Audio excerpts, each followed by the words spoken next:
Okay, I have a little bit of an uncomfortable question to ask you today. And that is, how much should you actually talk about yourself during an interview? Today's question comes from a member of this community, and I'm so excited that they asked it because it is really important, especially if you're just getting into content creation and you've never done this before, you've never created your own content, or you've never guested on someone else's stuff. Maybe you don't know how to talk about your own things that you're creating, and you don't know who to ask. And things get really awkward whenever you're sitting there by yourself saying, well, it could be this, like this is option number one. And then you're like, but option number two could really be the answer, but I don't know which one is right. So in today's video, I'm gonna cover all the things that you need to know about handling self-promotion in other people's content. So let's get right to it.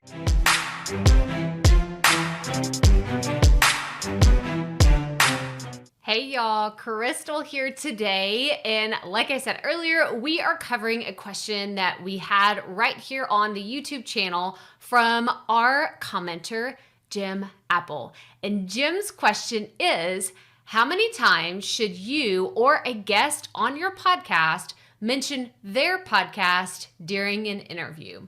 Well, thank you so much, Jim, for your question. And if you're ever watching any videos on this channel, feel free to write your questions in the comments below and you could be featured in an upcoming video.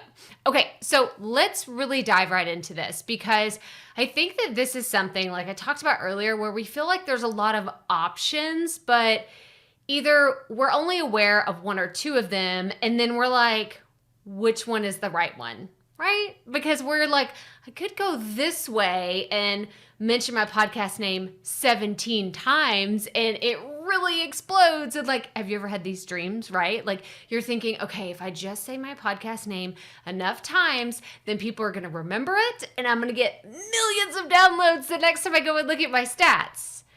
This is not what happens, okay? If you didn't know this, I'm just gonna be the one to tell you, this is not what happens typically whenever you're a guest in someone else's content. But I can see where that reasoning really stems from. I think that people that are really have the best intentions of promoting their content have no idea how spammy it comes across when you talk about your podcast or your YouTube channel or getting on your email list or your social media or your website or your business or how you help people. Like there's just so much like information overload that happens when you go on and on and on about what you do. I know I've listened to podcast episodes where it's a podcast that I really love, but they have this one guest, right? It's the wild card that gets through the bunch and they talk about themselves so much, or they talk about their podcast or their digital program that they're trying to offer so many times that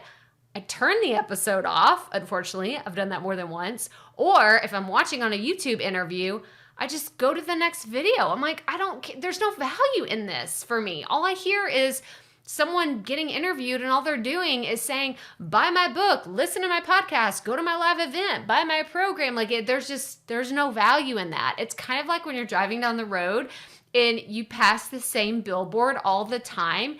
It's just white noise when you're driving. If you've passed it enough times, you're like, I don't even know what are you even talking about anymore. So to combat all of that, today, to answer Jim's question, I wanted to offer up a few resources that I have that can really help you get over this really tricky area to navigate. I was going to say waters, and then I was thinking of swamp, and then I'm like, why would you talk about navigating a swamp when you've never actually done that yourself? Except for one time. I did go in a speedboat in South Florida, which I don't know if I'd really enjoyed it. It was a long time ago. But anyway, we're totally getting off track here. What I wanted to cover as we navigate these waters of talking about and promoting your own stuff, I think it's really important that you can approach what you do in multiple ways. Now, I did a recent podcast episode that's all about this. This video today is a little bit shorter and I wanted to cover really the highlights, but go listen to the episode of the Proffitt Podcast. It's going to be linked below in the video description where I talk about how to handle these specific situations. But for today, I wanted to give you some real examples. So I'm a podcast host. I'm also a content coach. And I'm sitting here thinking of like, ooh, are there any more like Dr. Seuss-ish? I can't even say that. Dr. Seuss-ish kind of rhymes, but we're totally just getting off subject here. But I do multifaceted things. I'm an online entrepreneur. I'm a business owner. I'm a mom. Like I have so many facets to my life and what I do. And so if I were getting interviewed, and this is typically what I'll do, if you hear me on someone else's show, I won't say, oh yeah, and as we're talking about this, Bill, you should go listen to the Proffitt Podcast because we go into more detail. And Sally, if you haven't already heard it, we talk about this on the Proffitt Podcast. Yeah, it's my podcast. Don't do that. I'm not going to do that. You won't hear me do that. Unless someone explicitly asks me for the name of my show, I do not say the name of my show multiple times in a row. It's annoying. I don't like when people do it. I don't want to do that. I don't want to be the annoying guest on someone's show. So what I will do instead is I will kind of flip up the dialogue of how I answer questions by saying, well, as a podcast host, I often see, you see what I did there, right? Like as a podcast host, or when I'm looking for guests to come onto my show, I'm saying the same thing, just I'm not saying the same thing. Or whenever I'm looking for content to produce, I'm looking for, there's so many different ways. So my challenge to you, this is your assignment. As soon as you get done watching this video, I want you to go and think of 5 different ways that you can talk about what you do, not using the same words. So if you're a podcast host, think of other ways that you can say that. Could you say, I produce a show, I have a show? What's another word that you can use instead of podcast? You could talk about being a content creator. You could talk about being a content host, or you're a live streamer. Like there's a lot of different ways that you can approach this, but your assignment, okay, I'm gonna say it again. 5 different ways that you can talk about what you do in your content. It's going to be crucial to talk organically about what you do in your interviews. And then the second thing I wanted to talk about is your strategic calls to action at the end. Now, what people will do, most podcast hosts will give you a chance at the very end of an interview to plug whatever it is that you're doing. Whether it's your podcast or your website or your social media or a free lead magnet or something, somebody could say, well, thank you so much, Crystal, for coming on the show today. If people want to learn more about you and what you're up to, where can they find you? This is your opportunity. You have to make the decision. Where do you want to send people? I will typically say, well, you can go to my website, crystalproffitt.com, and there you will find my podcast, my YouTube channel, and all of my resources.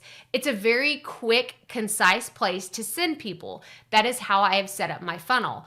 But if you want to drive traffic to your podcast, if this is your goal, you're like, Crystal, my goal for 2022 and beyond was to grow my podcast, well, then that's where you need to send all your traffic, not to your website, not to a YouTube channel, not to your email list. Send them to your website, because then from there, you should have a great funnel strategy that will send them to your podcast, to your website, to your social media, and all the places. If you want to learn more about content strategy and creating funnels, make sure you watch this video right here. It will be so helpful in helping you understand how you can set this up in your content where people just kind of flow from what you're doing for free into some of the next step into your paid products, whether you have a paid product right now or you're dreaming about having one in the future. Make sure you go watch that video. But I think it's really important to have that really strategic call to action that you're going to say at the very end of a content interview. This is a podcast episode. This is a live stream. This is an IG live or a Facebook live. This is anytime you are a guest in someone else's content. Make sure that you have those strategic call to action that will help you achieve your goals. But I want to hear from you. Yes, you watching this right now. If you have a question for me all about content strategy, getting more visible online, or anything related to that, please tell me in the comments below, because I will love to feature you in an upcoming video. And thanks again, Jim, for your comment. I hope that answers your question, but I want to hear from you in the comments below if you have any follow-ups. But that's all I have for you today. So make sure you hit the thumbs up on this video if you found it helpful. Subscribe below if you have not already. Make sure you come back every single week for our new videos that will show you how to create content with confidence. Check out these other videos right here for tips and strategies. And as always, remember, keep it up. We all have to start somewhere.